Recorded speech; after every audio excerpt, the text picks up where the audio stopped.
할렐루야. 우리 박수 하시겠습니다. 감사하다고. 네, 우리 주니어 우리 귀한 어린이 수민이 간증 감사하고 그 간증 주신 하나님께 감사 박수 하시겠습니다. 네, 감사합니다. 자, 우리 인사하시겠습니다. 잘 되고 있습니다. 예배는 축복입니다. 인사하시겠습니다. 네, 고맙습니다. 이어지는 하나님의 말씀, 우리 로마서 말씀을 같이 듣겠습니다. 2장 말씀으로 넘어온 말씀을 우리 함께 대하겠습니다. 제목이 이렇게 되네요. 같이 따라하겠습니다. 진노를 쌓고 있는 사람들. 네, 말씀해 보시면은 뭘 쌓았다 하는 표현이 있는데 전체 16절 전체 중에서 아마 제일 눈에 들어오는 그런 글귀가 저는 개인적으로 이 글귀였습니다. 진노를 하시는 하나님, 또 우리한테 회개를 촉구하시는 하나님, 그 마음이 이렇게 이제 사랑의 다른 표현으로 주어지고 있음에도 불구하고 이것을 알아듣지 못할 때 사실은 하나님이 진노하시는 것이지 내 삶에는 아무런 문제가 없을 수가 있죠. 왜냐하면 화와 분노와 진노는 하나님 속에 있는 거니까. 그러니까 나의 일상생활에는 아직까지 그 주님의 진노가 전달이 안 되었기 때문에 그냥 뭐 아무런 문제가 없을 수도 있겠죠. 그러나 그러한 상태를 놓고 오늘 본문 말씀은 쌓고 있다라는 말씀으로 우리에게 중요한 그런 어떤 경고를 던지고 있습니다. 그리고 이 말씀을 듣는 우리로 하여금 지금 쌓여가고 있는 중이니까 진노를 쌓는 사람 되지 말고 하나님 앞에 상급을 쌓고 또 축복을 쌓아가는 사람이 될 수 있도록, 빨리 갈아탈 수 있도록, 전환될 수 있도록, 그 말씀을 바울을 통해서 하나님이 이 말씀을 로마 교회에, 또 지금은 오늘 우리들에게 이 말씀을 전하고 있다고 믿습니다. 지난 시간 우리는 복음의 중요성과 필요성에 대한 바울의 주장을 하나님의 말씀으로 들었습니다. 복음의 중요성과 필요성, 복음이 얼마나 중요한지, 복음이 중요하다. 그리고 복음은 모든 사람에게 필요한데 복음의 필요성, 중요성과 필요성, 이 복음의 중요성과 필요성은 무엇이라고 했습니까? 무엇 때문이라 했습니까? 지난 시간의 말씀에 이때 보면은 바로 하나님의 진노 때문이라 했습니다. 하나님의 진노를 피하기 위해서 복음이 중요하고, 하나님의 진노를 피하기 위해서 복음이 반드시 필요하다. 하나님의 진노 때문이다. 대우주적으로 임하실 하나님의 그 무시무시한 진노 앞에 이 세상 모든 사람들이 서게 되면 모두가 진노와 심판으로 지옥행을 면할 수 없는 운명이기 때문에 예수님의 십자가의 복음이 모든 사람에게, 누구 할 것 없이 모든 사람에게, 아멘 아멘, 반드시 필요하다, 그만큼 중요하다 하는 말씀을 들었습니다. 복음의 중요성과 필요성, 아멘 아멘. 오늘 그와 맥을 같이 해서 오늘 역시도 사도 바울은 이어지는 2장의 메시지를 통해서도 복음이 왜 모든 인생들한테 꼭 필요한지에 대한 말씀을 우리에게 전하고 있습니다. 왜 모든 사람이냐? 왜 모든 사람이냐? 아까 지난번에 말씀드렸던 1장에 있는 예수를 믿지 않는 부류, 그러니까 하나님을 알만한 것이 있음에도 불구하고 알아먹지 않으려고 하는 그런 예수를 믿지 않는 불신자들의 경우에는 그런 진노를 살만하지만 우리는 예수 믿는 사람인데 하고 이런 말씀을 들을 때 하나님의 진노를 불러일으키는 사람은 저기 있는 저 사람들이지, 교회 바깥에 있는 저 사람들이지. 그래, 맞아. 예수 믿지 않는 사람들이 온갖 죄를 지으니까 하나님이 분노하시지. 그리고 하나님을 믿을 만한 것들을 세상의 만물에 다 넣어 보여주셨는데도 불구하고 그걸 끝끝내 믿지 않으려고 부인하니까 그 사람들은 진노를 쌓는 사람이 맞겠지 라고 이렇게 안이한 태도를 갖는 사람에게 2장 말씀은 그렇게 속으로 판단하는, 요 말씀을 들을 때 나는 절대로 아니겠네 하고 이렇게 안이하게 태도를 가지고 있는 사람들한테 갑자기 포커스를 맞추어서 너도 그럴지 몰라 하고 말씀이 한 번 더 우리를 강타하고 있습니다. 복음이 왜 모든 사람에게 필요한 것인지 오늘 2장 말씀도 이어집니다. 특별히 2장을 통해서는 모든 사람이 하나님의 진노의 대상인 죄인이라고 하는 이 1장의 주장에 대해서 마음으로 은근히 불편해하고 있거나 혹은 동의하지 않는 부류의 사람들을 향해서 그런 사람들까지도 복음 앞에 겸손히 무릎을 꿇게 해서 복음의 은혜와 그 영광에 동참시킬 목적으로 오늘 말씀을 이어가고 있습니다. 우리는 흔히 매춘부, 마약사범, 절도범, 흉악범, 가정파괴범, 뉴스에 잘 등장하는 그런 무참한 죄를 지은 범죄를 행한 사람들, 이런 부류의 사람들에게는 저 사람들은 반드시 하나님의 진노가 임할 거니까 저런 사람들한테는 반드시 복음이 필요할지 몰라 하는 주장에는 동의할 겁니다. 쉽게. 왜냐하면 그들은 정말로 죄인이니까, 누가 봐도 죄인이니까, 그 사람들은 누가 봐도 하나님의 진노를 받고 심판받을 거니까 복음이 필요하다면 저 사람들한테 필요하지 않겠다 하는 부분은 모두가 동의할 겁니다. 그러나 소위 나름대로 조금 괜찮은 사람들, 즉 고위관직에 종사하거나 지역에서 제법 인정받고 있는 유지거나 혹은 법 없이도 살 사람에게는 글쎄요. 그래서 법 없이도 살 만큼 칭찬을 받고 도덕적으로 심지어는 하자가 없이 살아가는 사람들한테도 여전히 하나님의 가혹한 진노가 임할 것이란 말을 하는 것은 참 쉽지가 않습니다. 어떤 면에서는 바울도 그랬을 거예요. 이런 말을 그런 부류들한테도 전하고 마음에 가책을 준다는 것은 사실은 쉽지 않습니다. 그리고 그 진노를 피하기 위해서 복음 앞에서 회개하고 돌아서라는 말을 하는 것도 결코 쉽지 않다는 사실을 우리는 알고 있습니다. 심지어 복음 전하고 전도를 하는 중에 만나는 사람들 중에 나보다 더 착하고 선하게 살아온 사람들을 만나면 전도하러 온 나 자신마저도 이 사람이 나보다 더 나은 것 같다라고 생각해서 기가 죽기도 합니다. 그러나 오늘 교회와 우리는 이런 부류의 사람들에게 마저도 복음이 필요하다는 사실을 우리가 인정해야 됩니다. 오늘 본문은 여전히 하나님의 진노하시는 하나님에 대한 주제가 말씀 전체를 관통하고 있습니다. 그리고 가차없이 임하는 그 하나님의 진노의 대상에 겉으로 볼 때는 멀쩡해 보이는 우월한 도덕론자들까지도 해당된다는 말씀을 전해주고 있습니다. 그들도 오늘 본문의 이야기처럼 진노를 쌓고 있는 사람들입니다. 예수를 아예 안 믿기로 결심한 사람들만 그런 게 아니라 교회 안에도 이럴 수 있다. 나는 괜찮은 사람, 무엇보다 도덕적으로 우월한 사람뿐만 아니라 예수를 믿으면서 괜찮아졌다고 생각하는 사람, 나는 괜찮지 않나 하는 사람들마저도 하나님의 진노를 쌓을지 모른다 하는 사실을 바울이 오늘 굉장히 꼬집어서 말씀을 전하고 있습니다. 오늘 본문에 등장하는 그 소위 괜찮아 보이는 부류의 사람들은 세 부류로 나열되어 있습니다. 자, 이걸 오늘 살펴보기 전에 오늘 언급할 이 세 부류만 그런 게 아니라 사실은 일일이 다 열거하진 않더라도 하나님의 진노라는 이 죄인이니 하는 말을 들어도 나 자신과는 상관없어 하는 것처럼 무심하게 반응하는 사람들도 여전히 포함된다는 사실을 오늘 말씀을 통해 인정해야 됩니다. 혹은 이런 말씀은 그 사람이 드려야 될 말씀이야. 오늘 이 말씀은 내가 아니라 내 남편, 그 인간, 그 사람, 내 마누라, 그 사람이 들어야 될 말씀이라고 은근히 속으로 생각하는 그런 부류의 사람들을 다 포함하고 있다는 사실을 명심해야 됩니다. 이따가 말씀을 묵상하고 설교할 때 설교자로서 제가 가지는 고민이 뭐냐 하면은 하나님의 말씀을 전하고 있지만 그 말씀을 들을 때 성도들이 단순한 목회자의 철학이나 주장으로 들을까 하는 염려입니다. 말씀을 듣는 중에 만약 여러분들의 마음속에 이 말씀을 듣다가 양심의 가책이 온다거나 혹은 부끄러움이나 찔림이 있다면 그것은 회개의 은혜가 임했다는 소중한 체험입니다. 그것이 바로 우리가 회개하고 돌이킬 중요한 타이밍입니다. 아멘, 아멘. 하나님의 내미신 손을 잡을 수 있는 중요한 타이밍입니다. 그러니까 찔림을 받을 때 부끄럽기 때문에 화들짝 놀라서 이 감정이 어색하니까 다르게 표현하지 말고 이걸 나한테 회개를 촉구하시고 손 내미시는 주님의 손길로 받으시면 좋습니다. 그렇지 않고 마음을 닫고 피할 궁리를 하고 자기를 부인하고 은근히 소위 치는 설교다 혹은 목사의 견해나 생각이다라고 설교를 매도해버리면 정직한 하나님의 음성을 못 듣게 되는 우를 범하게 됩니다. 또 그 자신의 회개의 기회, 아주 중요한 회개의 그 축복의 기회마저도 우리가 놓치게 되는 우를 범하게 되어집니다. 오늘 부디 저나 여러분들 모두가 하나님께서 내게 주시는 말씀으로 들을 수 있기를 축복합니다. 하나님의 진노를 쌓고 있는 사람들 세 부류 중에 첫 번째 부류는 이런 사람들입니다. 자기의가 강한 사람들입니다. 이건 제 견해가 아니고 사도 바울이 오늘 본문에 적고 있는 내용을 그대로 제가 언급해 드리면 첫 번째 부류는 자기의가 강한 사람들. 따라합시다. 자기의가 강한 사람들. 아니요, 엄밀하게 따지고 보면 자기의가 강한 사람이 아니고 자기에게 의로움이 있다고 착각하는 사람들입니다. 자기가 의가 없는데 자기가 의롭다고. 자기가 의롭다고 왜 착각을 했을까요?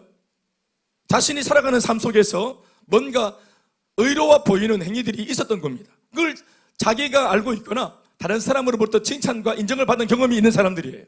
처음에는 아이고 나는 그런 사람이 아닙니다 하고 손살을 치면서 부끄러워했을지 모릅니다. 그러나 은근슬쩍 나도 한 게 있지. 그래 맞아. 그러니까 반복적으로 칭찬 듣고 인정받고 또 감투를 쓰고 이제 이러면 의가 막 생긴단 말이에요. 의가. 이게 하나님이 주신 의면 참 좋겠는데 자기 의가 생길 때가 있어요. 공지사를 받고 박수 받고 이게 의인지 아닌지 언제 알아볼 수 있냐면은 칭찬받고 인정받다가 칭찬과 인정이 사라질 때 갑자기 박한 평가를 받을 때 분명히 자기가 예전에는 이 정도 하면은 칭찬받았는데 칭찬이 없고 사람들의 주목이 없을 때, 그때 마음이 틀어진다. 그러면 이제까지 자기가 있었던 모든 그 잘남은, 그 잘남의 정체는 자기의라는 것을 우리가 명심해야 되는 것입니다. 1절에서 3절 말씀입니다. 같이 읽어보시겠습니다. 소리 내어서 시작.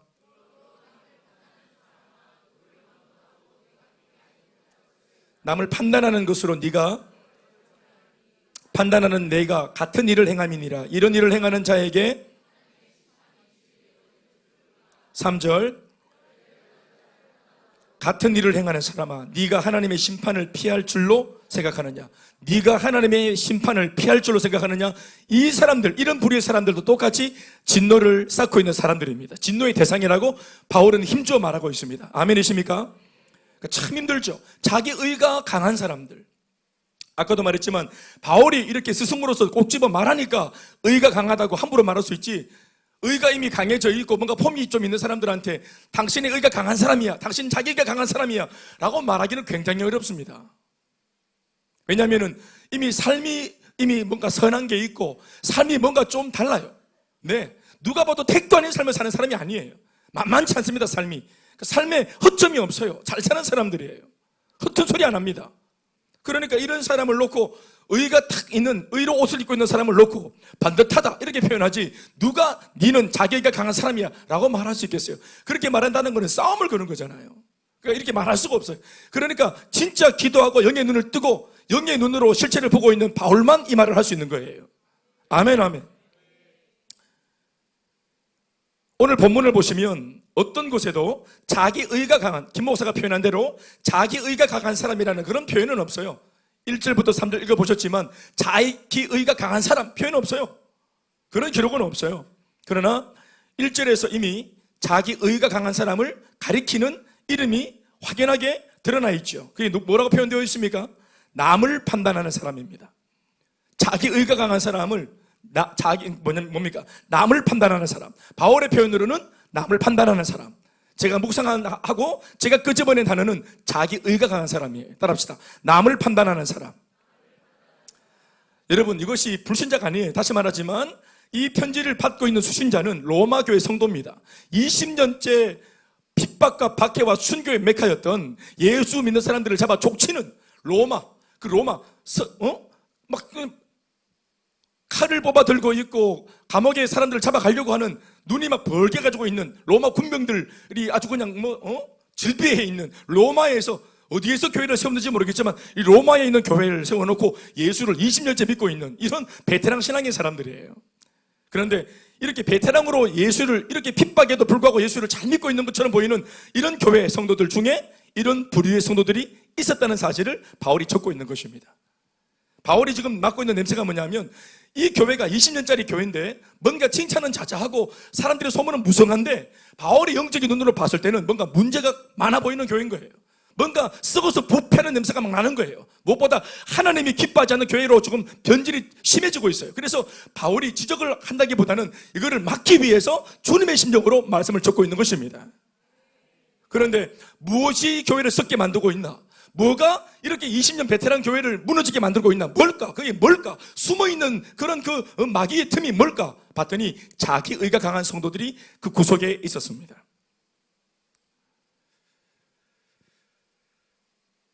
남을 판단하는 사람, 이런 사람이 보이지 않는 그 자신의 내면 안에 가지고 있는 남을 판단하는 그 판단의 기준이 뭔가 하면 바로 자기 자신입니다. 하나님의 말씀에 있대요, 이런 게 아닙니다.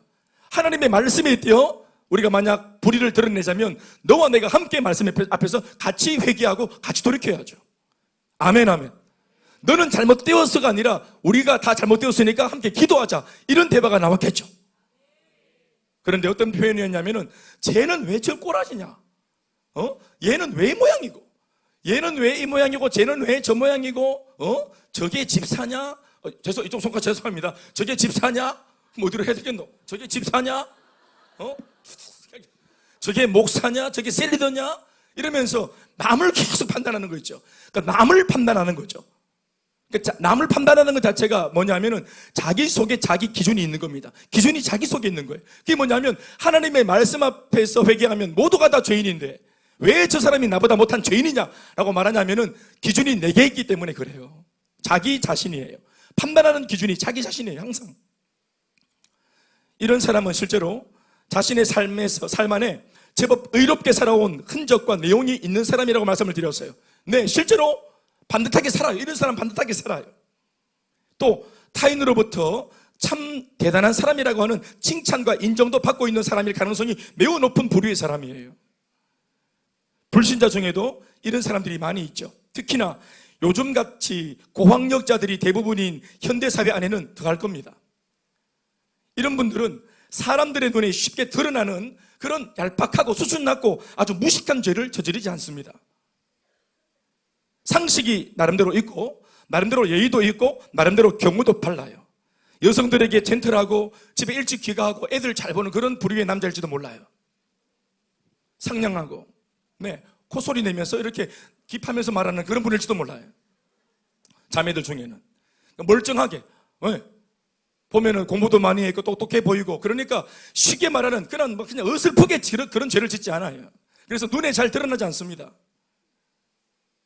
그래서 나중에 우리 교회에 일꾼이 된다면 저런 사람이 일꾼이 되어야지. 나중에 우리 교회에 어떤 권사가 되고 장로가 된다면 저런 사람이 되어야지 라는 이런 평가를 받는 사람일 중에 있을지 몰라요. 또한 이들은 실제로 나름대로 자신의 삶이나 자신의 가정, 자신의 주변을 이상적으로 설계하고 그 이상을 실현시켜 나가고자 애쓰는 사람일 가능성이 높아요. 이상이 높은 사람일 수 있어요. 남을 판단하고 비판할 때는 뭔가 자기에게 자신 있는 부분이 있기 때문에 그렇게 하는 겁니다. 뭔가 자기 속에 스스로 생각할 때 자신이 있는 게 있기 때문에 남을 평가하는 거죠. 쉽게 말하면 상대방보다 내가 낫다는 우월감에서 판단과 비난이 일어나는 것입니다. 왜 저렇게 살까? 왜 저것밖에 안 될까? 하는 식으로 말이죠. 어떤 면에서는 또 판단받는 상대방이 실제로도 무엇인가 하자가 있는 많은 사람일 경우도 있을 겁니다. 하필 이런 사람한테 걸려든 거죠. 그러나 상대의 그 부족함과 연약함과 허물을 보며 용납해 주고 덮어주지 못하니 오히려 판단하고 비난하며 공격한 것일 겁니다. 부족한 사람을 봤을 때 자기 의가 강한 사람은 이거 잘 걸렸다 싶어가지고 막 공격을 하잖아요. 그러나 그렇지 않고 정말로 부족한 사람을 봤을 때 옳은 태도는 뭘까요? 갈라디아서 6장 1절 말씀을 보면은 옳은 태도가 이렇게 나와 있어요. 같이 한번 말씀 띄워주시겠어요? 시작. 형제들아, 사람이 만일 무슨 범죄한 일이 드러나거든, 사람이 만일 무슨 범죄한 일이, 그 사람도 부족하기 때문에 교회 안에 있더라도 성도로서 소용이 행위가 옳지 못하고 또 신앙생활이 번듯하지 못하고 선택과 결정이 좀 세속적이고 그래가지고 그 사람의 범죄한 게 드러날 때 이걸 봤을 때 어떻게 해야 된다고 말하고 있습니까? 시작. 신령한 너희는 온유한 심령으로 그러한 자를 바로잡고, 두 번째, 너 자신을 살펴봐서 너도 시험을 받을까 두려워하라. 첫 번째는 그러한 자들을 온유한 심령으로 바로잡고, 공권력을 행사해서 바로잡는 게 아닙니다. 팔 꺾고 금고하고 구속시키는 게 아니고 온유한 심령으로 그러한 자를 바로잡고, 그러면서도 동시에 권면하고 나서 집에 올 때는, 차 안에서 집에 올 때는 아이고 그 인간을 묵상하지 말고 이 인간을 묵상하시라. 그 사람과의 대화가 끝나고 집에 올 때는 자기를 묵상하시라. 그렇게 하고 그렇게 말하고 그렇게 선택하고 그렇게 결정하고 그렇게 행동하니까 사건이 일어나서 여러 사람들이 다치는 걸 봤습니다. 그래서 그 속에 들어가서 이 사건을 무마시키려고 애를 썼습니다. 그리고 나올 때는 이 사건 전체를 반면교사 삼아서 자기 자신을 들여다봐야 되는 것입니다. 아멘이십니까? 한 사람의 성도의 가치가 이렇게 중요한 것이구나. 그렇죠. 교회 처음 와가지고 영향력이 없을 때는 별로 자기 혼자 힘들고 자기 혼자 차빠질지 모르겠지만 이제 나름대로 영향력 있는 사람이 되었어요. 간증을 했어요. 많은 사람한테 은혜를 끼쳤어요. 도전을 줬어요. 아멘 아멘. 참 잘한 거잖아요. 그렇죠?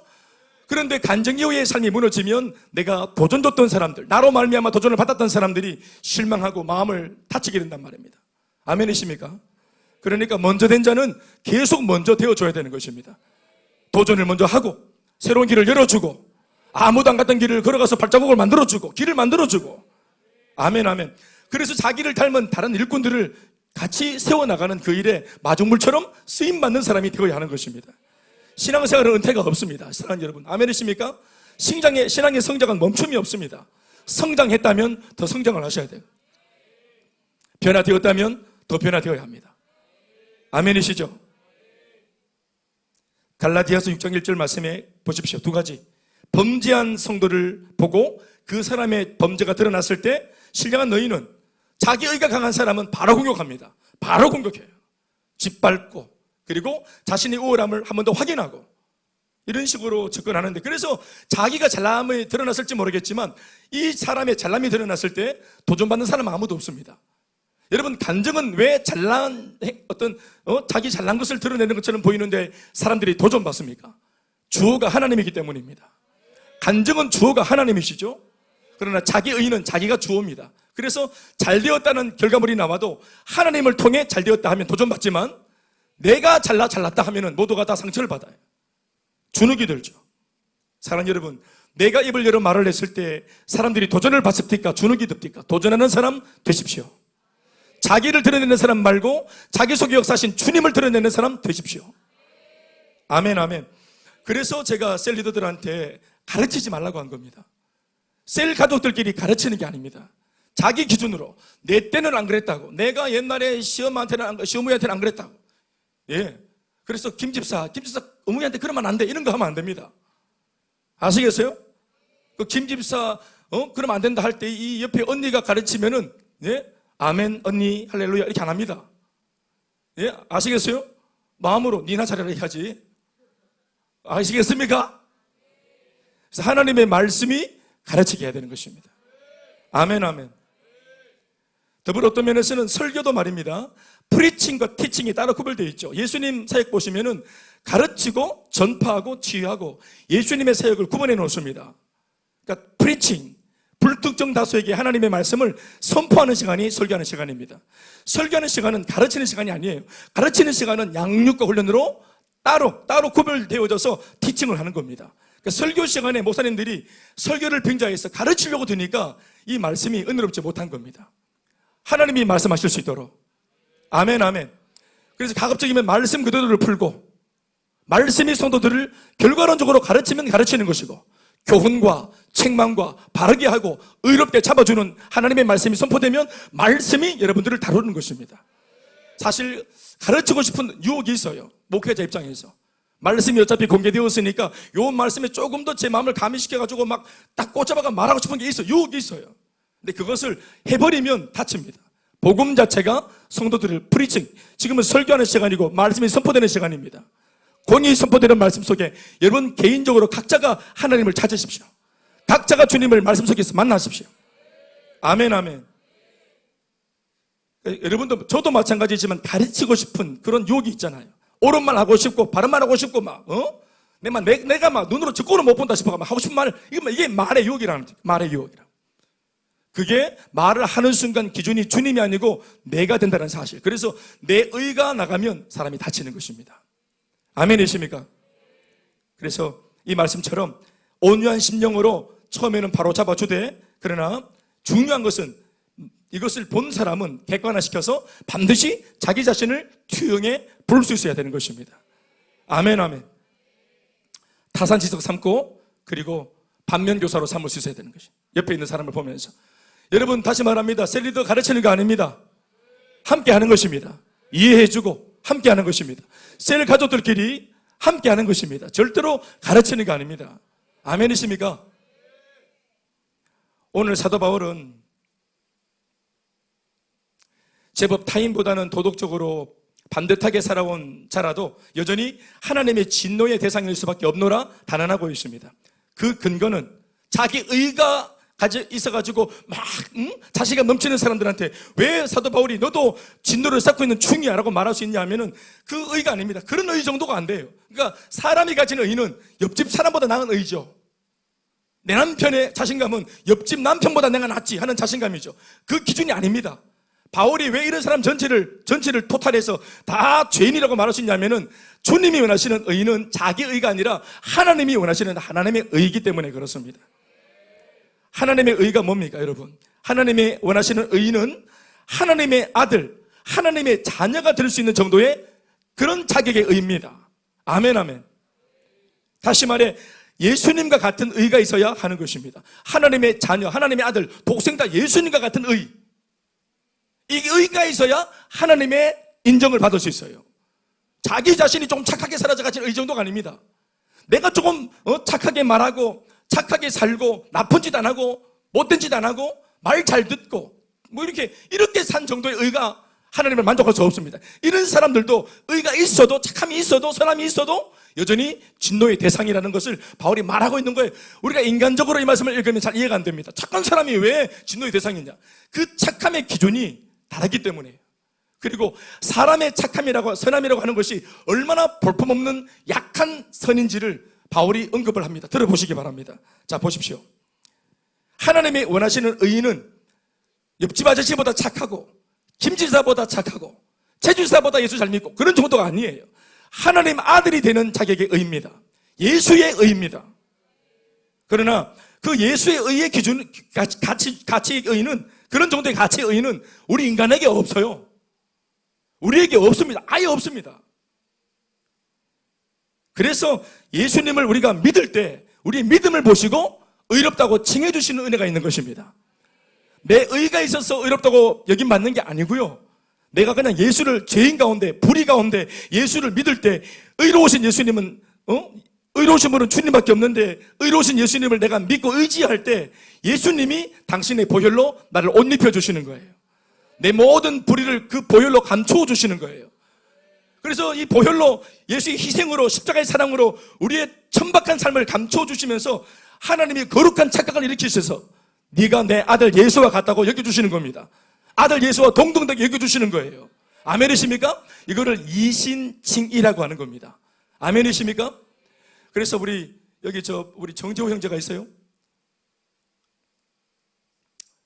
정재호 형제 이름 부르면 사람이 없어요. 우리 정재호 형제는 한문학을 전공했는데 이번 주 제가 신방 가서 1시간 정도 대화를 좀 나눴습니다만은 한문학을 전공했더라고요. 그래서 아주 그거 지금 실력을 번역 중이고 아주 유능한 친구더라고요. 한문 중에 여러분 우리 의로운 의자라는 게 있잖아요. 의로운 의자가 어떻게 되냐면은 양양자 밑에다가 나아를 씁니다. 맞죠? 이렇게 지금 방금 제 흘림처럼 쓴 겁니다. 이렇게. 예, 우리 자신만으로는 의롭지 못한데 어린 양 되시는 예수님을 등에 업을 때, 의지할 때, 우리 위에 그분이 승하고 우리 위에 그분이 살아계시고 우리가 그분에게 접촉되어 있을 때 예수 어린 양의 피값으로 말미암아 우리가 의롭게 되어지는 것입니다. 물론 이 한자를 만든 분이 그런 마음으로 만들어진지 알 수 없지만 아주 우리 옛날 대학부 시절에 우리 성경 공부할 때 풀었던 이 말씀이 기억이 나더라고요. 단어가 예수의 의를 힘입을 때, 예수의 의를 덧입을 때 우리가 비로소 의롭다고 여겨지는 겁니다. 그거 보시고 주님이 천국 문을 열어주시는 거예요. 구원의 문을 열어주시는 겁니다. 이 땅에 복을 나리워 주시는 겁니다. 제가 참 좋아하는 찬송가가 있어요. 488장 찬송가인데 여러분 아세요? 4절 가사가 이렇게 되어 있습니다. 한번 불러보실래요? 바라던 천국 올라가 하나님 앞에 배울 때 구주의 의를 힘입어 어여시 바로 서리라. 주 나의 반석이시니 그 위에 내가 서리라.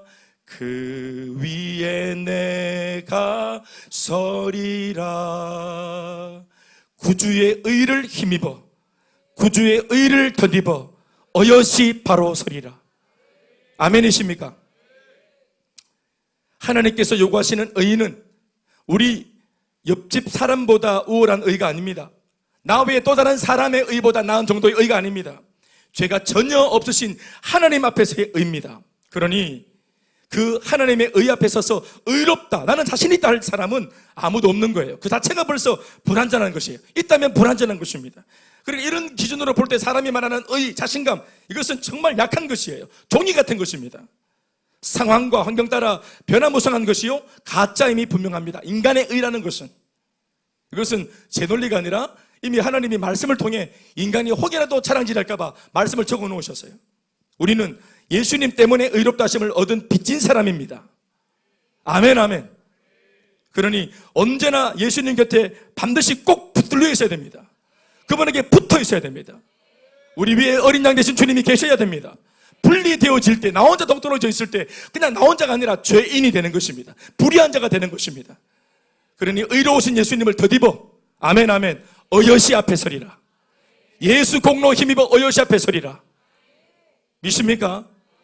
그러니 평생 우리가 은혜 좀 받았다고 예수님을 등지고 등져버리고 교회를 등져버리고 붙어있던 포도나무에서 떨어져 나와 가지가 제 아무리 열매를 맺었다고 가지 끝에 열매를 맺게 하신 것은 하나님의 축복이고 나무가 배려한 겁니다. 아멘, 아멘.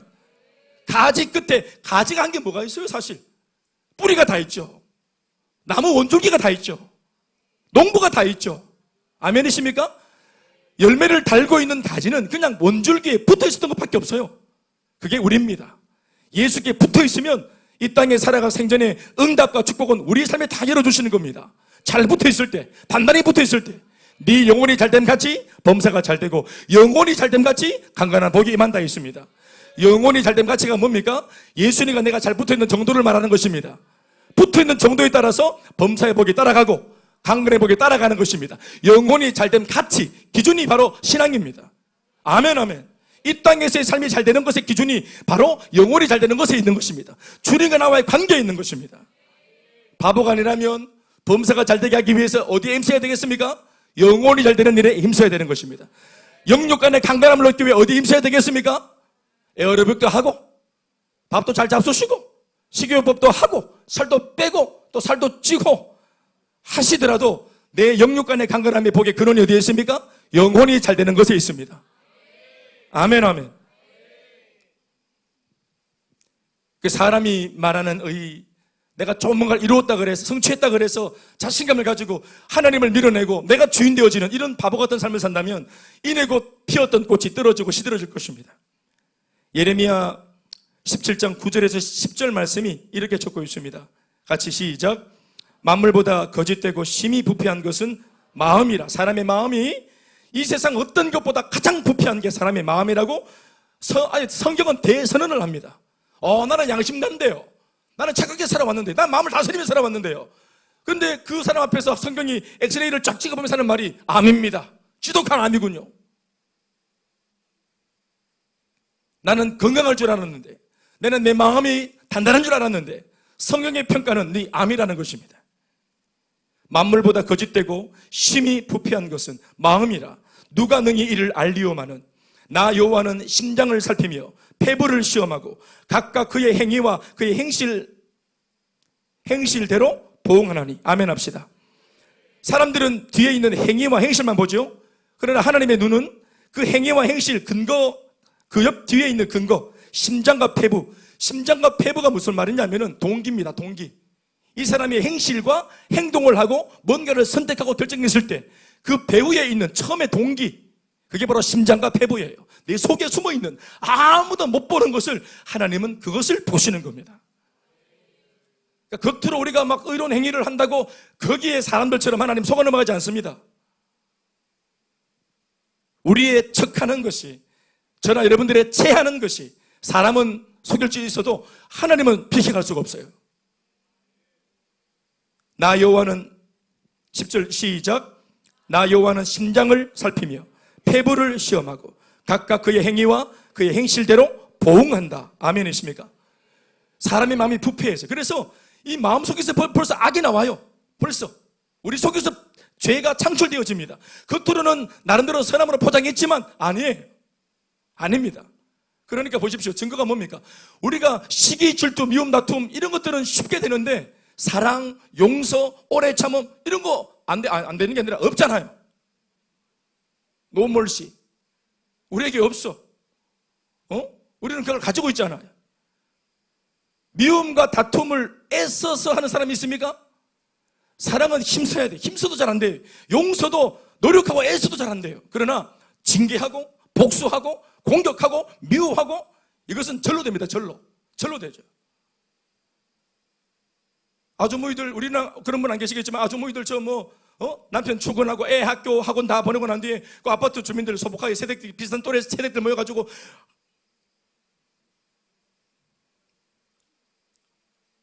커피, 아이스 아메리카노, 그 뭐라 하나, 카페인을 필요해서 성령 충만함으로 기도해야 되는데 카페인으로 충만해서 애들이 학원 마치고 올 때까지 욕하잖아요.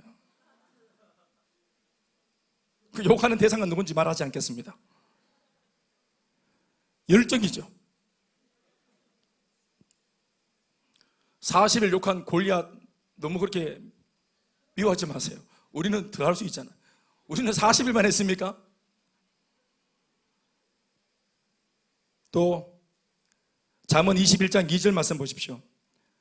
사람에 대하여 하나님이 이렇게 어떤 면에서는 박하게 평가를 해놓았어요. 그러나 박한 평가가 아니라 우리의 실체입니다. 시작. 사람의 행위가 자기 보기에는 모두 정직하여도 여호와는 마음을 감찰하시느니라. 사람의 행위가, 내가 볼 때 내 행위가 내가 볼 때는 정직해 보이는데 하나님은 아까도 말했지만 마음을 보시는 거예요. 그 행위의 속에 있는 동기를 보시는 겁니다. 아멘이십니까? 하나님의 은혜 때문에 우리가 이렇게 살고 있는 거예요. 믿습니까? 어떤 분들은 목사님 제가 참 옛날에는 안 그랬는데 요즘에 그런지 모르겠습니다. 요즘 따라 제가 좀 이상해진 것 같습니다. 요즘 따라 이상해졌다고요? 누구의 평가입니까? 늘 이상했어요. 양육 좀 받았긴 해. 조금 나아지고 말이 좀 달라지고 표현이 좀 달라졌는데 우리 서로 알잖아요. 코드 뽑으면 돌아간다. 코드 뽑으면 돌아갑니다. 바로 돌아갑니다. 때때로 괜찮아 보이던 인간의 그 의라는 것도 사실은 뭐라고 성경은 말하고 있습니까? 이사야 64장 6절 말씀을 제가 찾아봤습니다. 이렇게 적고 있어요. 시작. 무릇 우리는 다 부정한, 기분 나빠 읽지도 않습니까? 이제 시작. 무릇 우리는 다 부정한 자 같아서 우리의 의는, 자, 사람의 의가 뭐라고 말합니까? 우리의 의는 다 더러운 옷 같으며 우리는 다 잎사귀같이 시들므로 우리의 죄악이 바람같이 우리를 몰아가나이다. 사랑하는 여러분, 의로워 보여도 말입니다. 깨끗해 보여도 말입니다. 유혹을 받아보십시오. 바람처럼 죄를 향해서 달려간다는 겁니까? 바람 살랑 불면은, 봄바람 살랑 불면은, 우리 속에 막 정욕이 불같이 일어나서 바로 죄와 결탁합니다. 바로.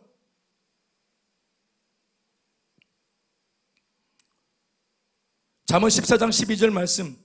어떤 길은 사람이 보기에 바르나, 어떤 길, 어떠한 길, 우연인 듯 이럴 수도 있어. 사실은 예수 안 믿어도 어떤 사람의 길은 사람 볼 때 발라 볼 때가 있어요. 그러나 필경은 사망의 길이니라. 무서운 말씀입니다. 아멘이십니까? 그러니까 예수를 믿지 않으려고 하는 사람들의 자신감도 여기서 나옵니다. 나는 반듯하게 살았다고. 무엇보다 제가 참고하는 구절 속에 전도서 7장 20절 말씀을 읽어보셔야 됩니다. 같이 읽어보시겠습니다. 시작. 선을 행하고 전혀 죄를 범하지 아니하는 의인은 세상에 없기 때문이로다. 다시 아멘 하십시다. 선을 잠시는 행했지만 그렇다고 그 사람이 죄가 상관없는 사람 된 거 아니에요. 전혀 죄를 범하지 않는 의인은 세상에 존재하지 않습니다. 하나님의 은혜 때문에 잠시 의롭게 쓰임받고 있는 것이에요. 교만하면, 방자하면 바로 나가리입니다. 자기 나름대로의 의, 자기 자신 나름대로의 의는 하나님 앞에서는 먼지에 불과한 것입니다. 완전한 것은 복음입니다. 아멘, 아멘. 우리가 그래서 복음으로 피해야 되는 거예요. 복음으로 옷 입어야 되는 것입니다. 자기 의로 피하지 말고 자기 의로 얼기설기 엉성하게 그걸로 자기의 부족함을 감추지 말고 나중에 여러분 이런 걸로 자기 허물을 감췄다가 나중에 들통나면은 정말 망신살 뻗칠 겁니다. 마치 아담과 하와가 그 옛날 죄를 짓고 나뭇잎을 엮어서 자기 치부를 가린 것처럼 바람 불면 나뭇잎 떨어집니다. 착한 일 좀 했다고, 기부 좀 했다고, 서서 좀 했다고, 나름대로 좀 뭔가 좀 선행을 좀 했다고, 주의 일 조금 감당했다고. 사랑 여러분, 영구적으로 우리를 도울 수 있는 복음, 그 복음으로 옷 입어야 합니다. 예수의 보혈로 옷 입어야 합니다. 아멘, 아멘. 저는 지금 우리의 의라는 것이 내 나름대로 내가 좀 했지 하는 자랑거리가 얼마나 별게 아닌지를 말씀드리고 있습니다.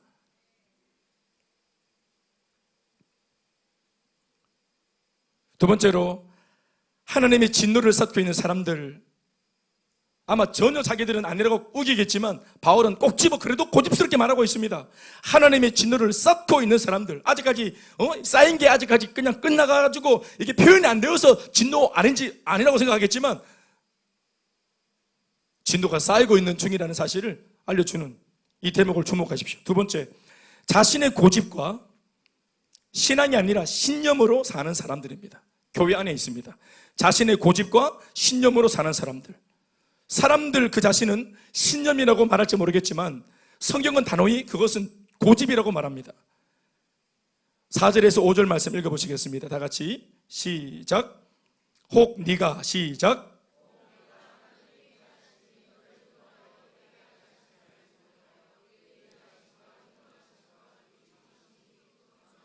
5절, 다만 네 고집과 회개하지 아니한 마음을 따라 진노의 날 곧 하나님의 의로우신 심판이 나타나는 그날에 임할 진노를 네게 쌓는도다. 아멘 합시다. 자신의 고집과 신념으로 사는 사람들, 그런 식으로 예수를 믿는다면서 종교 생활을 하고 있는 사람들, 하나님의 진노를 쌓고 있는 사람들, 그러니까 하나님이 침묵하시면서 가만히 보시면서 이렇게 쌓아가는 거예요. 인생은 모름지기 사람들이 하는 말이 마음먹기 달렸다고 말하면서 자신의 신념이 인생을 결정짓는다고 말하는 부류의 사람들이 많이 있습니다. 마음먹기에 따라 달라. 인생은 마음먹는 대로 되는 거야. 마음먹기 달렸지. 이렇게 말을 합니다. 그러나 마음이 먹어집니까? 예? 말은 쉬워. 마음먹기 달렸지. 마음이 먹어지나? 마음 먹는다고 암이 안 걸립니까? 마음 먹는다고 마음은 다 부자 되려고 마음 먹었지. 왜 돈이 안 벌어지노? 돈이 순종을 안 하잖아. 우리가 마음 먹는다고 안 죽습니까? 늙어지고 다 이렇게 약해지잖아요. 죽음을 향해 가잖아요. 내가 마음 먹는다고 주름이 안 생기고, 내가 마음 먹는다고 내 마음속에 불평이 안 찾아옵니까? 사람들이 하는 말이 거짓말이죠. 이건 뭐 살펴볼 것도 없어요. 거짓말이에요. 마음 먹기에 달렸다. 인생 신념에 달렸다. 거짓말이에요. 이따금씩 신앙을 가진 분들 중에도 이런 말을 하는 분들이 제법 된다는 사실을 제가 알고 있어요. 마음 먹는 것은 여러분 신앙이 아니에요. 다 자면하십시다. 마음 먹는 것은 기도 제목입니다. 오늘 말씀을 들으면서 이렇게 마음을 먹었어. 그리고 그 말씀을 가지고 요 마음 먹은 걸 가지고 기도하고 실제로 살아내는 것은 성령이 도우셔야 되는 거예요. 물론 마음 먹는 것은 변화의 한 단계 중에 들어있죠. 그러나 마음 먹는다고 되는 것이 아니라 마음 먹은 것을 가지고 기도하고 하나님께 맡기고 의뢰하고 부탁할 때 성령이 기름 부으셔서 내 마음 먹은 것이 삶이 될 수 있도록 도와주실 때 삶이 되는 것입니다. 그래서 우리가 양육받을 때마다 양육 말미에 그렇게 적용을 통해서 깨달은 것을 말해봐라 하잖아요. 어떤 분들이 나는 못 살 게 분명하기 때문에 안 하려고 하는데도 계속 교회는 16년째 말하라. 사랑하는 여러분, 못 살아도 말을 할 수 있어야 돼요. 마음먹은 것을 내뱉을 수 있어야 됩니다. 그러나 그것은 세상과 달리 마음먹은 것을 말씀으로 내뱉고 고백으로 내뱉고 기도하기 위해서입니다. 그래서 마음먹어서 된 것이 아니고 마음먹은 것을 기도했더니 하나님 도우셔서 되었다고 말해야 되는 것입니다. 사랑하는 여러분, 다시 말합니다. 마음먹은 것은 신앙이 아니에요. 그건 신념입니다. 교회에 신념을 가지고 있는 분들이 계십니다. 그거 아니에요. 신념은 내 속에서 나온 거죠. 신앙은 위로부터 나오는 것입니다. 나의 부족함을, 나의 죄악된 것을 철저하게 인정하고 하나님께 바짝 엎드리고 나의 무지함을 고백하고 나의 무능함을 고백할 때 하나님의 은혜를 덧입혀 주셔서 위로부터 오는 은혜를 덧입을 때 신앙이 생기는 것입니다. 아멘, 아멘. 그러나 그럼에도 이따금씩 마음 먹는 대로 인생이 풀리는 것처럼 느껴지는 까닭이 뭘까요? 오늘 4절 말씀의 이름과 같이 그것은 하나님의 인자하심과 용납하심과 길이 참으심 때문에 그런 것입니다. 그러나 이것의 유통기한은 언제까지입니까? 바로 하나님을 인정하고 회개해서 돌이킬 때까지입니다. 아멘이십니까? 이따금씩 여러분, 예수를 믿지 않는 사람들도 열심히 뭔가를 살고 반복해서 애를 쓰고 한 가지 일을 애를 써서 열심히 하면은 성과가 나옵니다. 나름대로 좋은 성과가 나와요. 그게 뭐냐? 하나님의 일반 은총입니다. 그것 또한 하나님이 이 온 우주 만물에 숨겨놓으신 주님의 섭리입니다. 아멘이십니까? 하나님의 일반 은총, 특별 은총. 특별 은총은 우리처럼 예수를 믿고 성경을 통해서 주님을 알고, 아멘. 성경을 통해 이 성경책이 특별 은총입니다. 아멘, 아멘. 세상 사람들은 경전이 없어요. 그래서 일반적으로 자기들이 열심히 하면은 뭔가가 되어지는데 그것은 주님이 용납하시고 참고 계시는 겁니다. 기회를 주고 계시는 겁니다. 아멘이십니까? 말씀에 보면은 하나님의 인자하심이라고 하는데, 하나님의 인자하심이라는 것은 주님의 속성입니다. 당신의 성품이에요. 하나님은 인자하신 분이십니다. 자비로우신 분이십니다. 그래서 하나님의 인자하심 그 성품에서 나오는 두 가지 좋은 것이 뭐냐면 용납하심과 길이 참으심이에요. 용납이란 말의 뜻이 뭐냐면 헬라어로 아노케 합니다. 따라합시다. 아노케. 용납이란 뜻입니다. 하나님의 속성, 인자하신 속성에서 나오는, 성품에서 나오는 행위입니다. 용납하심. 이는 타락한 죄인에게 곧장 쏟아부을 진노를 지체하시는 신적 자비와 인내의 뜻입니다. 다시, 타락한 죄인에게 곧장 쏟아부을 진노를 주목하십시오. 이 단어를 주목하세요. 지체. 예, 자꾸 늦추시는 겁니다. 지체하시는 신적인 자비와 인내입니다. 아멘, 아멘. 하나님 분명히 약속하신 말씀에 심판한다 했는데, 디데이가 왔는데 왜 가만두는겨? 우리도 마찬가지. 심판의 날 해가지고 막 불을 떨었는데 아무 일도 없어. 우리 저 예수 평생 믿어왔던 제 친구들이 그 11조 언제 참 빼먹었냐면은 대학교 저 넘어오면서 이거 빼먹었다 하더라고요. 어릴 때는 하도 가르칠 때 11조 떼먹으면 하늘에서 바로 불 떨어져가지고 궁대에 번개를 꼽는다 해가지고 무서워서 그냥 그렇게 했는데 머리가 굵어지고 설마 그렇게 했나 하고 한두 번 빙강 치는데 번개가 안 떨어져요. 궁대 안 꼽히. 그러니까 에이 하고 우리끼리 했던 옛날 얘기들입니다. 우리 어린 시절에. 그러면서 분명히 교회에서 목사님 가르치면은 우리가 실수하고 죄를 지으면 단방에 벌을 받을 것처럼 말씀하셨는데 그런데 이거 죄를 짓고 또 타락하고 방황하고 했는데도 교회의 가르침처럼 당장에 문제가 안 터져. 심판이 안 임해. 그러니까 자신감이 생기고 용기가 생겨서 또 자기들 부리끼리 또 공동체를 만들고 이래가지고 같이 그냥 이상한 대세를 만들기도 하고 그렇게 하거든요. 그런데도 사실은 하나님이 벌을 안 내리십니다. 어떤 징계를 안 내리셔요. 오늘 말씀의 그 이유를 알았어요. 이게 뭐냐면 쌓이는 겁니다. 진노가 쌓이는 거예요. 은행에 이자가 쌓여야 되는데, 우리 이윤이 쌓여야 되는데 진노가 쌓이고 심판이 쌓이면 어떻게 되겠어요? 쌓인다는 말이 뭡니까? 한계치가 있는 거죠. 네. 리밋이 있는 겁니다. 그 리밋까지 올라가는 겁니다.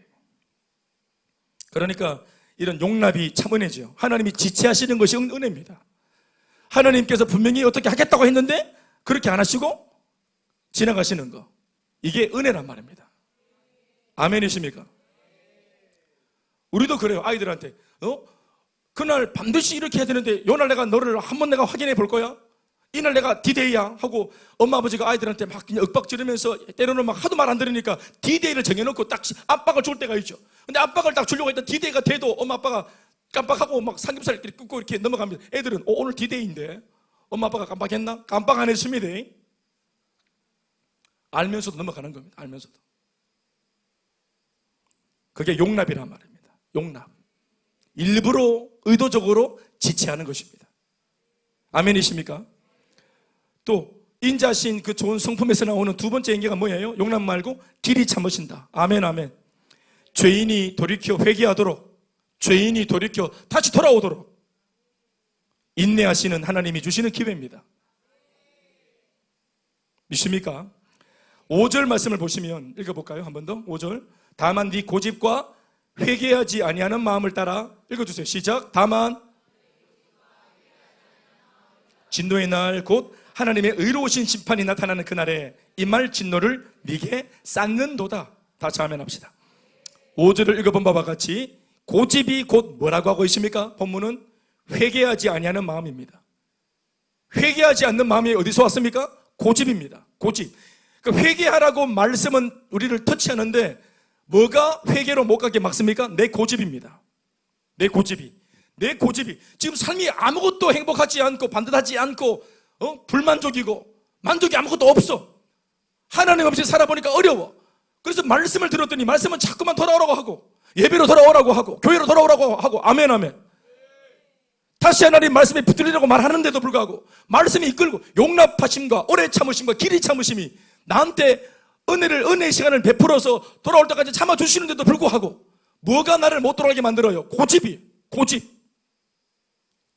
이 고집이, 내 안에 있는 내 자아의 고집이 하나님의 말씀을 무너뜨리고 하나님의 말씀을 공격하고 하나님의 말씀을 초토화시키는 거예요. 하나님의 말씀이 역사하지 못하도록. 우리 고집이라는 게 이렇게 강합니까? 세상에. 이 고집 때문에 사람이 망하는 거예요. 운전을 했으면 자신감 가지고 처음에 차를 탔더라도 막상 운전해보니까 한 1시간 운전하면 데이터가 나오죠. 그러면은 계속 오른쪽에 들이받고 왼쪽에 들이받고 차를 망가뜨리고 스크러치 내고 옆 사람한테 부딪혀가 스미마생 되고 이래가 막 차가 빈시가 돼붙다. 그러면은 어떻게 해야 돼요? 어떻게 해야 되노? 그러면은 연호 내거리에서 딱 내려야지. 옥산 삼거리에서 내려야지. 그 갈비집 앞에서 내렸어야지. 차를 계속 들이받고 오면은 멈춰야지. 뭐가 지금 나한테 네가 더 이상 앞으로 더 네가 운전해서는 안 된다는 사실을 증명해주고 있습니까? 과거로부터 지금까지 나의 삶의 궤적입니다. 그 데이터가 내가 인생에 실력이 없다는 사실을 말해주고 있잖아요. 사람을 다치게 하고 가족을 다치게 하고 다른 사람에게 어려움을 주고 나한 사람을 통해서 여러 가지 걱정을 일으키고 내가 그런 존재가 계속 되어서는 안 되잖아요. 아멘이십니까? 따라합시다. 그러면 멈춰야지. 다시 그러면 멈춰야지. 멈춰야 돼요. 그런데 이게 고집을 부립니다. 고집을 부리고 기어코 비롯박이 해팅할 때까지 끝까지 가는 사람이 있어요. 끝까지. 제가 하는 말이 그게 전투력이거든요. 나는 저와 여러분들 성도들이 전투력이 있고 고집이 사람이 있어야 돼. 사실 사람이 물렁물렁하면 안 돼. 그런데 이 전투력과 고집을 부릴 때가 있어요. 여러분, 사람들이 왜 순교합니까? 왜 믿음의 사람들이 순교했어요? 끝까지 예수 믿겠다고 고집을 부리니까 순교를 하잖아요. 왜 박해와 핍박을 받았어요? 좋은 말 할 때 예수 부인하지? 왜 이 사람들 고통을 받았어요? 왜 사회적으로 손해를 봤어요? 예수를 포기하지 않겠다고? 예배를 포기하지 않겠다고? 고집을 부리잖아요. 그게 전투력입니다. 하나님을 위하는 일에 전투력을 쓰세요. 그때 분노가 일어나세요.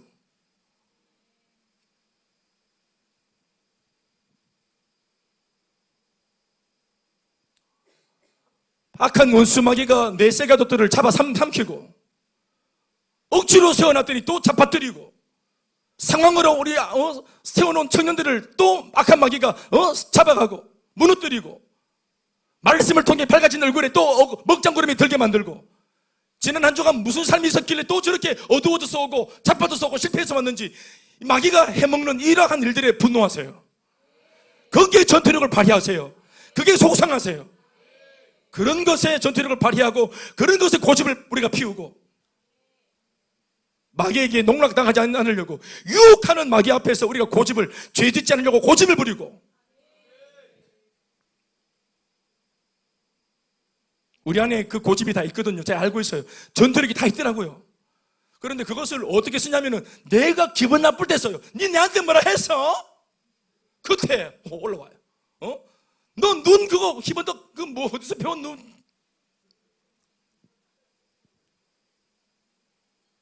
내가 조금 마음 상하는 일에 내 기분 나쁜 일에 나 무시했다는 일에 우리 그럴 때 이거 죽고 사는 문제 아닌데 막 그럴 때 죽고 살려고 합니다.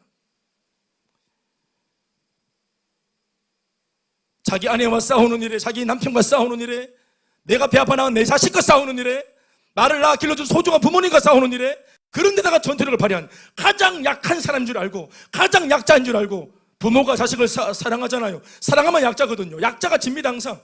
그걸 아니까 대드는 거예요. 성도와 목사 중에 누가 강자입니까?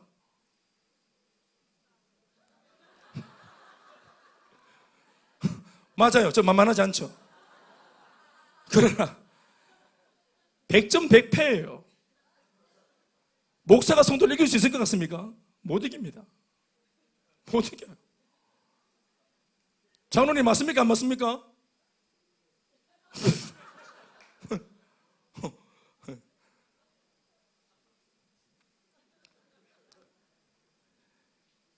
더 사랑하면, 기도 더 많이 하면, 더 위하면 약자예요. 못 이깁니다. 그러니까 그걸 알고 막 까불잖아요.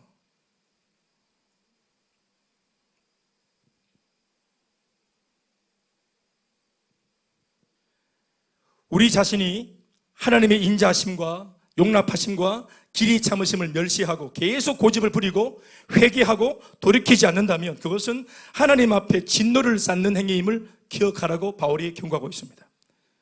내 고집대로 살고 심지어 신앙도 내 고집대로 내 마음대로 규정해서 내 마음대로 믿고 성장 성숙 필요 없어, 난 여기까지 믿을 거야, 난 여기까지만 할 거야. 자기가 마지노선을 막 정하고 지가 막 결정하고 자기 주도가 아닙니다. 신앙은. 아멘이십니까? 그러나 그렇게 합니다. 결국은 그렇게 해요. 그렇게 할 때 하나님은 침묵하시고 모르는 채 하시는 듯 해도 그것은 오늘 본문의 말씀으로 치면은 쌓고 있는 중입니다. 당장에 불벼락이 안 내리죠. 쌓여가는 겁니다. 그게 쌓여가는 거예요. 여러분, 소리 없이 내리죠. 눈은. 그러나 비는 막 내릴 때 엄마 비 오는갑다 하고 장독대 뜨고 눕는데 눈은 말입니다. 밤새 내리는 눈은 소리 없이 내리고 소리 없이 쌓인 눈이 산사태를 일으켜서 마을을 덮는 거예요. 그게 내리는 비보다 무서운 것이 쌓이는 눈입니다. 지금 당장 소리가 안 들릴 때, 지금 당장은 체감이 안 되어지지만 여러분, 쌓이고 있는 겁니다. 그것을 우리가 두려워해야 되는 것입니다. 그러므로 이 말씀을 듣고 있는 우리 모두는 고집을 버려야 합니다. 회개할 것들을 놓고 회개해야 됩니다. 신념을 신앙으로 바꿔야 합니다. 복음의 능력을 더욱 의지해야 합니다. 그래서 복음 안에서 우리가 이제껏 모르고 잘 몰라서 쌓아놓고 있었던 진노를 용서받고 탕감받아야 합니다. 더 이상 쌓지 않도록 해야 됩니다. 탕감받아야 합니다.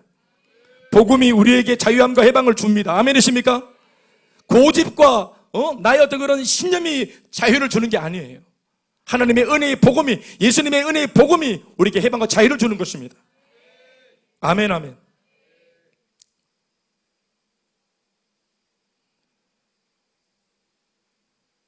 세 번째,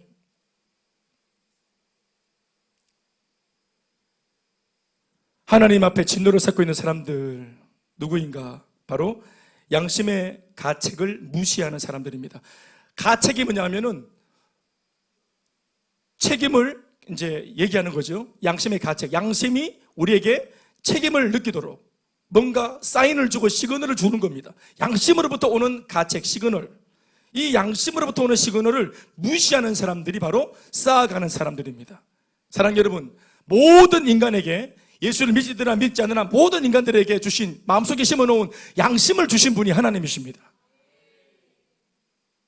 14절에서 15절 말씀입니다. 읽어보시겠습니다. 함께 읽죠. 마지막입니다. 같이 14절에서 15절 시작. 율법 없는 이방인이, 자, 율법 없는 이방인, 불신자입니다. 쉽게 말하면 불신자가 이런 뜻입니다. 시작. 율법 없는 이방인이 본성으로 율법의 일을 행할 때는 이 사람은 율법이 없어도 자기가 자기에게 율법이 되나니 이런 이들은 그 양심이 증거가 되어 그 생각이 서로 혹은 고발하며 혹은 변명하여 그 마음에 새긴 율법의 행위를 나타내느니라. 아멘 하십시다. 원래는 율법대로 하나님 말씀대로 살아야 하지만 모든 사람이 예수 믿고 아멘 아멘. 그러나 불신자들에게는 말씀이 없고 이 율법이 없기 때문에 하나님이 양심이라고 하는 양심 율법을 주셔서 스스로가 양심 안에서, 예수는 없지만 양심 안에서 인생이 얼마나 불완전한 존재인지를 스스로 자각하게 해서 하나님 앞으로 나오도록 만드는 장치가 양심입니다. 아멘 하십시다. 제 아무리 나는 착하게 살았어, 나는 양심적으로도 착하게 살았어, 제 아무리 양심가라 하더라도, 그리고 온전한 듯하게 보여도 홀로 있을 때, 그 사람, 내가 혼자 있을 때 그 스스로는 압니다. 혼자 있을 때 자기 자신이 누군지 자기가 압니다. 나 자신이 결코 의롭지 못하다는 사실을, 내가 불완전하다는 사실을, 내가 모자란다는 사실을, 내가 부족하다는 사실을 양심이 정말 제대로 있는 사람은 압니다. 제 아무리 밖에서 박수받고 인정받고 칭찬받아도 혼자 있을 때 자기 자신이 알아요. 분에 넘치는 지금 칭찬을 받고 있다는 거. 그러니까 부담이 되잖아요. 칭찬 뒤에 부담이 온다는 것이 그 양심입니다. 저는 이 예배당 설 때마다 양심 막 부담이 됩니다. 제 양심이 저한테 가책을 줍니다. 오늘 준비한 말씀 앞에서 너는 이 말씀대로 준하게 사느냐라고 내 양심이 나한테 막 말을 겁니다. 그러나 그럴 때마다 기도해서 주의 능력을 의지하고 말씀을 전하는 것뿐입니다. 우리 다 그렇게 살아가고 계시죠? 우리 스스로 있을 때 압니다. 스스로 있을 때 알아요. 내가 누군지 압니다. 아유, 성숙한 것 같다. 많이 자랐네. 신앙적으로 많이 좋아 보인다. 준혁아니 참 좋아 보인다. 조연이 참 좋아 보인다. 신앙 참 좋아 보인다. 그래, 자매 중에 니 말고는 여자 중에 니 닮은 사람이 없어. 니밖에 없다. 대단하다. 이럴 때, 니 혼자 있을 때 맞지? 내밖에 없지? 미친 게다. 부담돼요. 목사님 그 말씀 부담돼요. 목사님 그런 말씀 하지 마세요. 부담됩니다. 가수 해가 지기 전에 가려 했지. 너는 내가 되고 나는 네가 될 수 없는 누굽니까? 신상우 맞나? 신성우 맞나? 예수님 12제자 이름 대봐라. 신성우가 서시를 불렀는데, 신성우가 21살인가 데뷔를 해가지고 잘생겼답니다. TV 한 보니까. 근데 이 신성우가 자기가 거의 곡을 자기가 다 만들었더라고. 전곡을. 작사, 작곡을 다 했더라고. 근데 음악적으로 자기가 인정을 못 받았어요.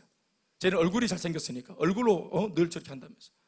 제가 본 적이 있습니다. 그게 자기가 그렇게 원통했대. 칭찬 들을 때마다 안 좋았대요. 얼굴 칭찬을 안 좋았대요. 이 말을 왜 하는지 모르겠네. 우리하고 잘 공감이 없습니다. 우리는. 한 번씩 너 잘났다 이래도 우리는 막 그 소리 듣기 싫어요. 네. 저도 마찬가지. 저도 목회로 선보 걸고 싶은데 막 잘생긴 목사 이런 거 싫어요.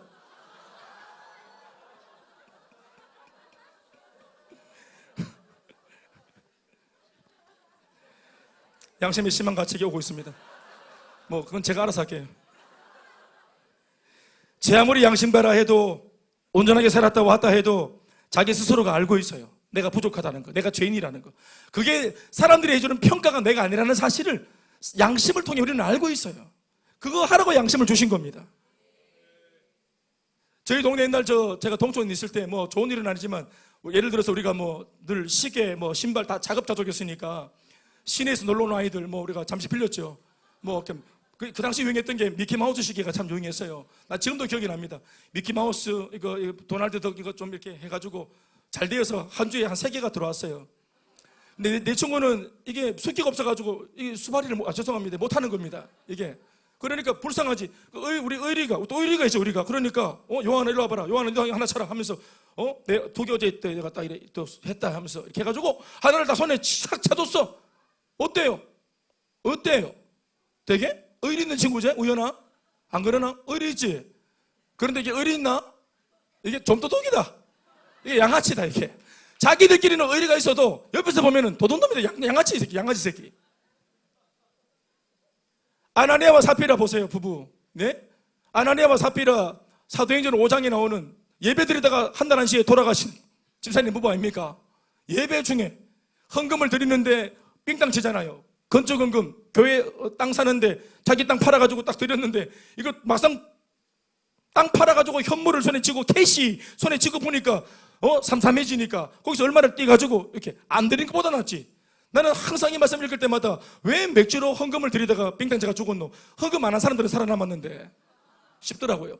아무튼 근데 이 말이 맞아요. 헌금에 이게 사람이 죽고 말고 심판의 중심이 헌금의 유무에 있는 것이 아니었어요. 헌금을 빙땅을 쳤어요. 그런데 주의 종이 와서 이걸 알고 물었어요. 이게 다냐고. 그랬더니 아나니아 이 남편 집사가 그게 다라고 우겼어요. 그러니까 네가 어찌 주의 성령을 속이느냐 하여 성령 해방죄가 되어서 죽은 겁니다. 아멘입니까? 하나님을 속이는 거죠. 그러니까 이 교회를 자기가 지었다 놨다 하는 겁니다. 자기가 이 물질이 좀 있다고 이걸로 넣었다 뺐다 하는 겁니다. 그러니까 이게 교회를 만만하게 보는 거죠. 몰랐죠. 이 사람이 헌금을 하는 행위를 보기 전까지 몰랐죠. 그런데 곧바로 1시간 뒤에 부인이 쫓아왔어요. 부인이 쫓아와 삽집사라고 있어요. 이 삽집사가 자기 남편 죽은지 모르고 또 주의 종에 묻습니다. 이만저만한 것이 사실이냐? 내 남편이 그렇게 말했으면 참말일 거라고. 그래서 이걸 뭐라 합니까? 부창부수라 합니다. 내 남편이 그렇게 말했으면 틀림없다고. 집에 가서 서로 또 우환이 두려웠는지 모르겠지만 남편을 두둔했죠. 그래서 부인도 같이 죽어버렸어요. 그래서 부부가 1시간 간격으로 한날에 쭉 돌아가셨단 말이에요. 예배드리다가 헌금하다가 거짓말 쳤기 때문이죠. 보십시오. 불의한 일에 하나가 되어 있지 않습니까? 자기들끼리는 서로 사랑하는 죽고 못 사는, 그래서 사실 뭐 돕는 배필이었죠. 이런 걸로 도우면 안 됩니다. 이 거짓말 돕다가 나락간 겁니다. 나락. 그러니까 이걸 한 발만 떼고 객관화해서 보면은 죄입니다. 죄. 사람의 의라는 것이 우리끼리 있을 때는 의로운 것처럼 보이고 우리끼리 있을 때는 좋은 것처럼 보이지만 한 발만 떼고 보면 이거 죄예요. 죄를 도모하는 모임이에요. 양심을 왜 주셨습니까? 하나님이 내가 부족한 사람임을 철저하게 깨닫고 자신을 부인하라고 양심을 주신 것입니다. 제가 금요일날 보고를 받았더니 금요일날 우리 하련이 옛날 지인 우리 형제 한 분이 금요일날 예배 오셨다고 하더라고요. 오늘도 오셨습니까? 잘 오셨습니다. 본인이 예배를 옛날에 한번 들으셨는데, 그리고는 안 보이셨는데, 우리 성범 형제한테, 성범 형제가 지금 집사가 됐습니다. 그 사이에. 우리 박성범 집사한테 내가 나중에 힘들어지면 오겠다고 했다 합니다. 그런데 시간이 좀 지나서 전화가 오셔가지고 내가 지금 많이 힘들다 하니 우리 성범 집사가 바로 예배로 인도해서 예배 오셨다 하더라고요. 보십시오, 여러분. 저 형제가 바로 이 말씀의 주인공입니다. 우리 혼자 있을 때 내 속에 있는 내 마음이, 내 속에 있는 내 양심이 내 힘으로 돌파가 안 돼, 인생이. 내 마음 먹은 대로 안 되는 거예요. 이걸 양심이, 하나님의 말씀이 와서 깨닫게 해준 게 아니라 내 속에 하나님이 만들어준 양심이 내 속에서 이 형제에게 말을 거는 겁니다. 너는 지금 부족하다고. 너 이대로는 불완전하다고. 전에 갔던 그 교회를 두드려 보라고. 하나님께로 한번 돌아가 보자고. 아멘이십니까? 이 형제는 지금 그 양심의 소리에 반응한 분이고요. 이것 말고도 수많은 사람이 자기 양심에 얘기할 겁니다. 여러분, 이 땅에 많은 가장들이 얼마나 불완전합니까? 예? 여우 같은 아내와 사자 같은 아내와 토끼. 우리 가장들이 제일 무서워하는 노래가 뭔지 아시죠? 아빠 힘내세요. 우리가 있잖아요. 아빠 힘내세요.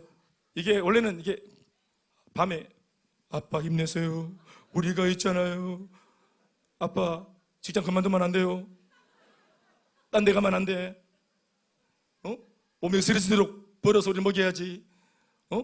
유준 집사 우리가 있잖아요. 이러면서 이게 사실 무서운 노래입니다. 아빠들이 정말 힘든 그거 부르라고 밤마다 엄마가 집에서 아이 교육시키잖아요. 아빠한테 불러주라고. 절대로 다른 맘 못 먹도록.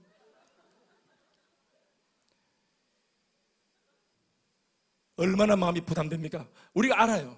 내가 내 가정의 기둥이고 내 아내를 내가 지키고 있고 내 아이를 내가 지켜야 되고 내가 우리 집에서 무너지면 안 된다는 사실을 알고 있지만, 그러나 그 모든 책임을 안고 있는 가장 스스로가 양심적으로 아는 게 뭐예요? 나는 부족해요. 나도 도움이 필요해요. 우리도 도움이 필요해요. 우리도 격려가 필요해요. 아멘 좀 하이소. 그것도 뭐 눈치 보고 있나 지금 아멘 못하나? 우리도 격려가 필요해요. 우리도 인정이 필요하고. TV에서 잘못 만든 예능이 하나 있죠? 두 가지가 있어요. 아빠는 슈퍼맨, 아빠 어디가? 어디 가는지 묻지 마라. 아빠도 갔다 올 때가 있다. 어디 자꾸 묻지 마라. 맨날 붙어 있어야 되나, 아빠가? 아빠 어디가? 묻지 마. 갔다 올게. 우리들이 제일 좋아하는 프로 도화지. 나는 자연인이다. 나 혼자 산다. 예능 프로 제목을 좀 연결하면 설교입니다, 이게. 그러다가 아이는 어느새 금쪽개가 돼 있고.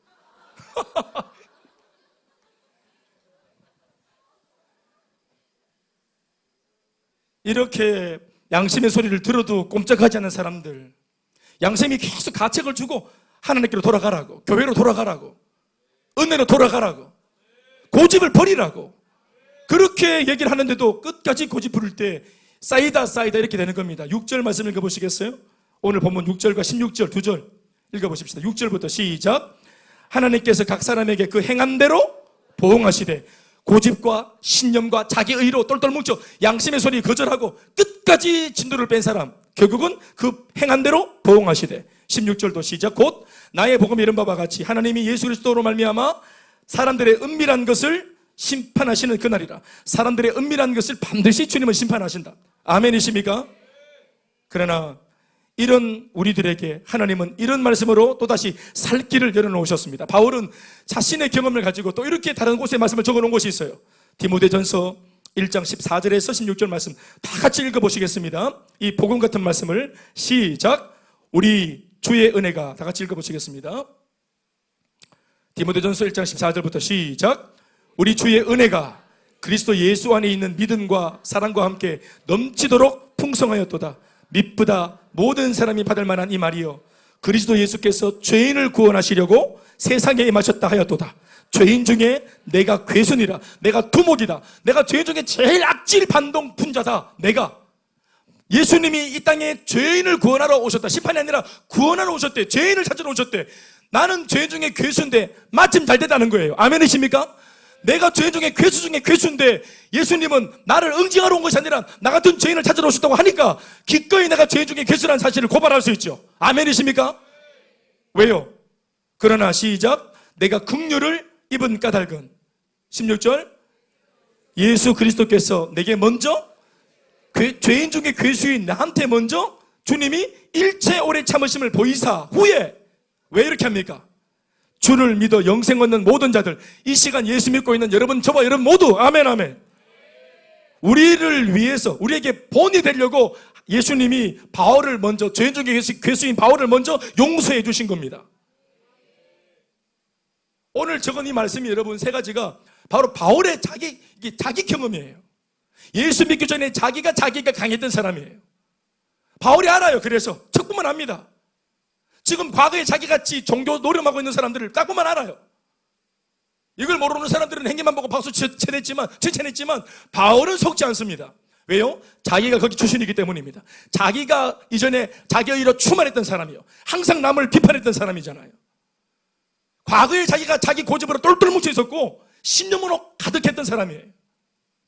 예수를 모를 때부터 하나님을 이렇게 예수를 타도하고 예수를 모욕하는 것이 하나님을 기쁘게 하는 줄 알고 믿음 아니라 신념으로 예수 믿는 사람들을 독쳤잖아요. 죽였잖아요. 그들을 재판에 넘기는 일에 앞장섰잖아요. 그게 바로 신념이었습니다. 잘못된 신념. 그리고 끊임없이 양심이 가책을 하는데도 바울이 그걸 모른 척했죠. 그러다가 나중에 다메섹 도상을 넘어가다가 빛 가운데 호련히 나타나신 예수님을 만나고 그 영적인 체험 속에 뜨겁게 주님을 만나서 자기가 죄인 중에 괴수라고 고백하고 돌아섰지 않습니까? 아멘 아멘. 이 모든 말씀이 바울 자신의 경험이에요.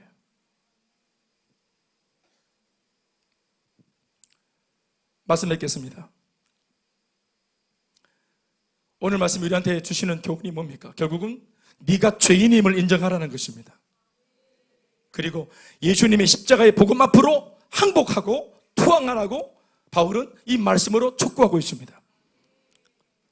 첫 번째 부류, 자기의 진노가 쌓이고 있는 중이야. 너희들